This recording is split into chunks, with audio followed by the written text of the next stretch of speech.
안녕하세요. 자동차 고르는 남자 차고남입니다. 오늘은 제 기준으로 현대 명차 4대를 선정해 보았습니다. 이건 제 기준인 거고 반박시 언제나 그렇지만 여러분의 말이 맞습니다. 그리고 들어가기 전에 구독, 좋아요 한 번씩 눌러주시면 영상 제작에 큰 용기가 됩니다. 첫 번째 차량은 대한민국 준대형 세단의 대명사 그랜저 IG입니다. 디자인, 성능, 공간 그리고 치명적인 고질병도 딱히 없는 정말 무난한 차입니다. 솔직히 중고차로 IG를 선택하면은 어디서든 평타 이상은 치는 차라고 생각합니다. 다만 아쉬운 점은 2, 3년 전만 해도 렌트 이력 물량이 대량으로 풀리면서 중고가가 크게 떨어져서 가성비가 좋았는데 지금은 가격이 안정되면서 감가 메리트가 예전만 못합니다. 그래도 여전히 상품성 대비 중고가는 합리적이라고 생각합니다. 엔진을 보면은 초기에 적용된 2.4L 세타2 GDI 때문에 걱정하시는 분들이 많은데요. IG에 들어간 세타2 엔진은 개선에 개선을 거친 최종형이라 초기에 발생한 치명적인 문제 발생은 드뭅니다. 또 페이스리프트 모델인 더 뉴 IG부터 2.5L 세타3 엔진이 들어가니 IG에 들어간 세타2는 10년간 양산하면서 개선에 개선을 거친 정말 끝물 엔진이고 소프트웨어 업데이트를 받았다면 평생 보증을 해줄 정도로 많이 품질적으로 안정화가 되었다고 생각합니다. 그럼에도 제가 추천을 드린다면 세금을 조금 더 내더라도 6기통 람다 엔진 모델을 추천합니다. 2400cc와 3000cc 연비 차이가 그렇게 크지 않고 또 람다 엔진의 내구성이 세타 엔진보다 더 안정적이고 회전 질감도 6기통이라서 더 좋습니다. 그리고 변속기도 6단에서 8단으로 변경됩니다. 물론 8단 변속기는 초반에 조금 문제가 있었지만 TCU 업데이트를 통해서 개선이 되었습니다. 그래도 중고차 구매 시에는 시운전을 통해 저단 변속감을 확인하는 게 안전합니다. 또 3000cc의 장점은 무엇보다 중간 트림 이상인 프리미엄 트림부터 시작하기 때문에 옵션 구성도 훨씬 풍부합니다. 그랜저 IG가 여전히 명차로 불리는 이유는 상품성 때문입니다. 그랜저 최초로 단단한 하체 세팅이 적용되어 뒤뚱거림이 없고 긴 차체에서 오는 준 대형 세단다운 승차감 그리고 넓은 실내와 우수한 정숙성은 기본이고 여기에 6기통을 선택하면은 진동과 소음까지 확실히 억제가 되어 있습니다. 실내도 기본 트림부터 가죽 시트가 적용되고 대시보드와 도어에 인조가죽 마감이 넓게 적용되어 고급스러운 분위기를 만들어냅니다. 또 고급차의 상징인 아날로그 시계가 다소 생뚱맞긴 하지만 대시보드에 자리 잡고 있어서 IG가 가진 존재감을 완성시켜주는 요소이기도 합니다. 하지만 한 가지 아쉬운 부분은 전작인 HG 그랜저에서는 대부분 스웨이드 천장 마감과 부드러운 나파 가죽 시트가 적용되었는데 IG는 최상위 등급에서 거기서 150만원이나 하는 프리미어 인테리어 컬렉션을 선택해야만 스웨이드 내장재와 나파 가죽 시트를 선택할 수 있습니다. 기계적인 부분을 보면은 LF 소나타와 같은 차체를 사용하고 엔진은 디젤과 가솔린, LPG 등 다양하게 있습니다. 지금 봐도 여전히 매력적인 국민 준대형 세단 그랜저 IG가 첫 번째 차량입니다. 두 번째 차량은 제네시스 2세대 G80 코드명 DH입니다. 이 차야말로 수입차에 밀려서 입지가 없던 국산 럭셔리 세단의 새로운 기준을 세운 모델이고 한국 한정으로 본다면 독삼사와 비교되었을 만큼 딱 알맞은 가격과 풍부한 옵션 등 한국인의 니즈를 잘 파고든 모델입니다. 비록 1세대 때 얻은 별명이긴 하지만 2세대 역시 제네시스라고 불릴 정도로 현대의 명차로 손꼽힙니다. 제네시스 DH를 처음 탔을 때 이게 고급차라고 느낄 만큼 차 문을 닫으면 세상과 단절된 수준의 방음과 진동 억제에 놀랐던 기억이 납니다. 또 리얼 우드와 리얼 알루미늄이 적용되면서 고급스러운 실내와 묵직한 차체에서 나오는 부드러운 승차감은 렉서스나 독일 프리미엄 세단과는 또 다른 프리미엄 세단의 기준을 가지고 있다고 생각합니다. 다만 실내는 요즘 감성의 디자인은 아닌 것 같고 당시에도 타겟층이 높다 보니 연식에 비해서 더 오래된 차같이 보이는 것은 아쉽습니다.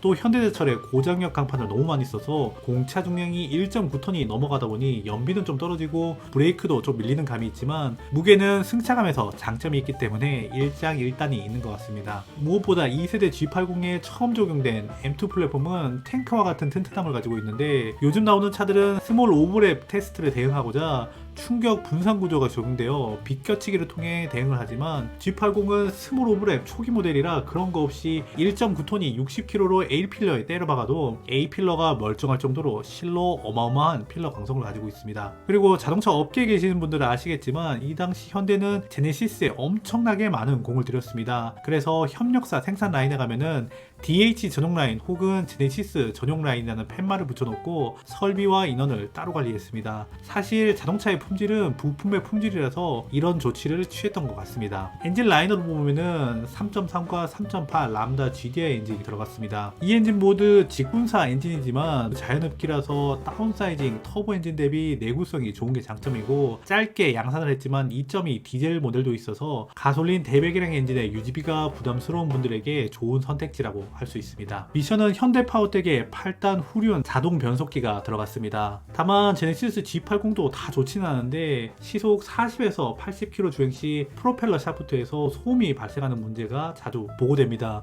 개선품이 나오긴 했지만 이런 소음이 발생하는지 중고차 구매 전에 꼭 확인이 필요합니다. 그리고 미션도 저단 변속 충격 문제와 유압을 컨트롤하는 솔레노이드 밸브가 연식이 좀 되면은 망가지는 고질병도 있습니다. 그래서 미션 슬립이 발생하지 않는지 확인이 꼭 필요합니다. 그리고 후륜구동 차량답게 실내가 그랜저보다 좁고 연비는 시내에서 6, 7, 고속에서는 10km 초반이라서 세금과 유지비가 좀 부담스럽긴 합니다. 하지만 그래도 좀 고질병 없는 차가 어디 있겠습니까?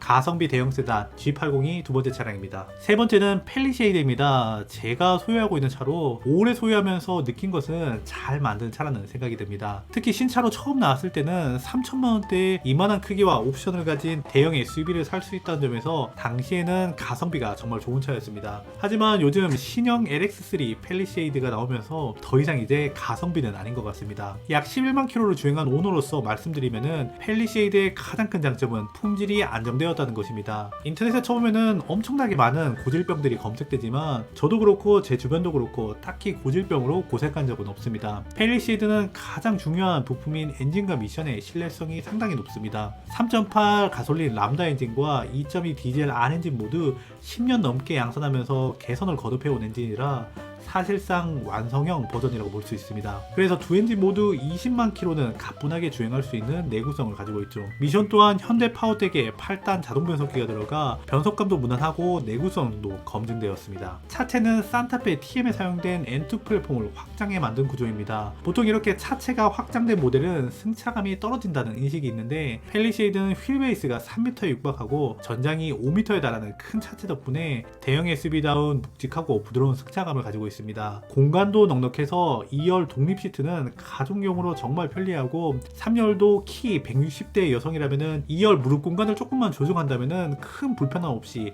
장거리 이동이 가능할 정도입니다. 만약 150cm 미만의 아이들이라면 쾌적하게 3열 이용이 가능합니다. 펠리쉐이드의 또 다른 장점은 정숙성입니다. 특히 디젤 모델인데도 생각보다 조용하고 진동도 적습니다. 헤드업 디스플레이와 묶여있는 테크 옵션을 선택하면 액티브 노이즈 컨트롤, 즉 노이즈 캔슬링 기능이 적용되는데 이 덕분인지 동승석에 사람을 태우면 가끔 이거 가솔린 아니야? 라고 물어보곤 합니다. 물론 단점도 있습니다. 차체가 크다 보니 오래된 아파트나 상가 주차장에서는 주차가 꽤 힘듭니다. 그래서 어라운드 뷰가 꼭 필요합니다. 그리고 연비는 디젤 기준으로 발컷만 조금 해주면 고속도로에서 16에서 18까지도 무난하게 나와주기 때문에 실사용자 입장에서는 가솔린보다 훨씬 현실적인 선택지입니다. 안정적인 파워트레인, 넓은 공간, 좋은 승차감, 그리고 나쁘지 않은 정숙성까지 가성비 대형 SUV 펠리쉐이드가 세 번째 차량입니다. 중고차도 좋지만 신차와 같이 고민하시는 분들 많을 텐데 신차 살 때 발품팔 필요 없이 가장 저렴하게 살 수 있는 방법을 알려드리겠습니다. 카랩앱 다운받고 몇 번 클릭만 하면은 전국 딜러들의 견적을 받아 비교해 볼 수 있고 좋은 조건을 제시한 카마스터에게 상담 진행 시 000 안심보도가 적용되어 불필요한 영업 전화 걱정이 전혀 없습니다. 신차 구매 시 꼭 필요한 금융 서비스, 자동차 보험, 신차 패키지와 타는 차량을 판매할 수 있는 서비스까지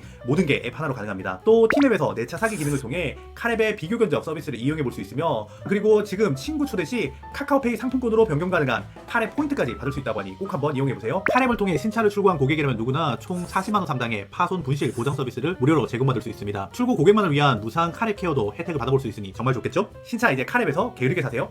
마지막 차량은 K7 프리미어입니다. 2019년에 부분 변경으로 나온 K7 프리미어는 그랜저 그늘에 가렸지만은 옵션, 정숙성, 공간 다 챙긴 가성비 준대형 세단입니다. 그리고 인기가 없다 보니 감가가 많이 되어 그랜저보다는 훨씬 가성비가 좋습니다. 저는 개인적으로 K7 프리미어의 디자인이 더 뉴 그랜저 IG보다 낫다고 생각합니다. K7 프리미어는 앞뒤로 크게 바뀌진 않았지만 개인적으로 옹졸해 보였던 그릴 디자인이 바뀐 것이 가장 마음에 드는 부분입니다. K7 프리미어는 페이스리프트임에도 불구하고 꽤 많은 부분이 바뀌었습니다. 이전에도 큰 차체를 가지고 있는데 프리미어가 되면서 차체가 더 길어져서 차 전장이 4,995mm까지 늘어났습니다. 이렇게 되면은 2세대 제네시스 G80보다 더 큰 차체를 가지게 되었습니다. 그래서 넓은 실내와 그랜저 ID보다 부드러운 승차감 세팅을 가지고 있어 패밀리카로서는 손색이 없는 승차감을 가지고 있습니다. 또 동급 최초로 12.3인치 클러스터와 무선 업데이트가 지원되는 12.3인치 내비게이션이 적용되어 뭔가 요즘 차 같은 느낌이 납니다. 또 BMW가 많이 사용한 방식의 전자식 변속기가 새로 적용되었습니다. 변속기는 이 당시 현대에서는 버튼식을 사용했는데 버튼식보다 전자식 기어봉이 훨씬 직관적이고 사용자들 후기에서도 좋은 평가를 받고 있습니다. 다만 제일 아래 등급은 계속 기계식 변속기가 그대로 사용되고 디자인도 별로라서 웬만하면은